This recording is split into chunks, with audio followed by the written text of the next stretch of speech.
سب سے پہلا جو بہت ہائر جو گریڈ ہے سوء خاتمہ کا، وہ یہ ہے کہ انسان کے عقیدہ خراب ہو، فساد الاعتقاد، انسان برے عقیدے کا ہو اور یہ سمجھ لیں کہ دین پر ثابت قدمی کے بجائے ایسے کام کر رہا ہو کہ جس کی وجہ سے کفر یا شرک کی بو نظر آتی ہو۔ عقیدہ صرف اللہ کے حوالے سے نہیں، رسول پاک کے حوالے سے بھی درست ہونا ضروری ہے۔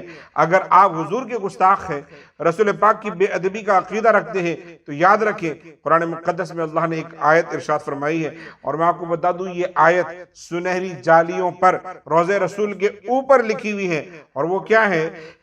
لا ترفعوا اصواتکم فوق صوت النبی، اپنی آواز کو ہرگز نبی کے سامنے بلند مت کرو، کیوں کیا ہوگا؟ ان تحبط اعمالکم وانتم لا تشعرون، تمہیں پتہ بھی نہیں چلے گا اور تمام تمہارے اعمال اکارت، برباد، اریز، ڈسٹروائے، ختم ہو جائیں گے۔ لہٰذا میرے عزیز ساتھیوں، عقیدہ درست ہونا ضروری ہے۔ عقیدہ درست نہیں ہوا تو پھر اس کے بعد کے اعمال جو ہے کام نہیں آتے۔ اللہ ہم سب کو محفوظ و مامون فرمائے۔ جو دوسری چیز جو انسان کو برے خاتمے کی طرف لے جا سکتی ہے، وہ ہے بدعتوں میں مبتلا ہونا۔ انسان کے اعمال بدعات کی طرف چلی جائے، رسموں کی طرف چلی جائے، سنت اور شریعت سے انسان ہٹ جائے، تو سمجھ لیں کہ اس کا بھی جو اعمال ہے وہ برباد ہو رہے ہیں۔ جب بات کرتے ہیں کہ سوء خاتمہ کی، تیسرا اور ایک بڑا اہم کام ہے کہ جس کی وجہ سے انسان کا خاتمہ برا ہو سکتا ہے، وہ ہے ظاہر اور باطن میں فرق۔ انسان کا ظاہر کچھ اور ہو، باطن کچھ اور ہو۔ عام لفظوں میں اس کو نفاق کہتے ہیں، دوغلے بازی کہتے ہیں، ہپوکریسی کہتے ہیں۔ اور چوتھی بڑی اہم چیز، بہت اہم چیز ہے، اللہ ہم سب کو محفوظ و مامون فرمائے، وہ ہے گناہ پر جری ہونا۔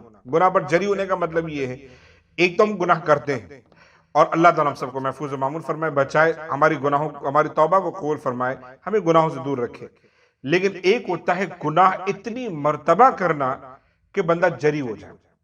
حضور پاک کی حدیث ہے نا کہ جب بندہ پہلی مرتبہ کوئی گناہ کرتا ہے، اللہ دل پر ایک سیاہ نقطہ ڈال دیتا ہے، اور پھر جب دوسری مرتبہ کرتا ہے تو وہ جو ڈاٹ ہے، بلیک ڈاٹ، وہ بڑا ہوتا ہے، وہ اور بڑا ہوتا ہے، حتیٰ کہ انسان کا وہ گناہ اتنی مرتبہ کر گزرتا ہے کہ وہ پورا کا پورا دل انسان کا سیاہ ہو جاتا ہے، اس ڈاٹ سے، سفید، اس بلیک کالے نقطے سے بھر جاتا ہے۔ اب کیا ہوتا ہے؟ اب وہ بندہ اتنا اس گناہ پر جری ہو چکا ہوتا ہے، اس پر کوئی نصیحت اثر نہیں کرتی، اب کتنا بھی سمجھاؤ اسے سمجھ میں نہیں آتا۔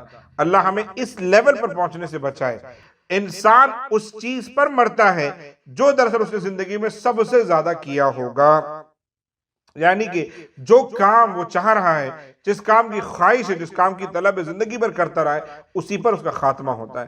آج پانچویں چیز میں آپ کے سامنے رکھتا ہوں، اور یہ آج کی ویڈیو کی آخری ہوگی۔ مزید 5 چیزیں ہیں جو میں انشاءاللہ آپ کے سامنے رکھوں گا۔ پانچویں چیز کیا ہے؟ حقوق العباد کی پامالی۔ حقوق العباد یعنی لوگوں کی کسی نے اگر حق تلفی کی ہوگی تو بہت ممکن ہے کہ ایسے شخص کو ایمان پر خاتمہ نصیب ہونا جو نا بہت مشکل ہے۔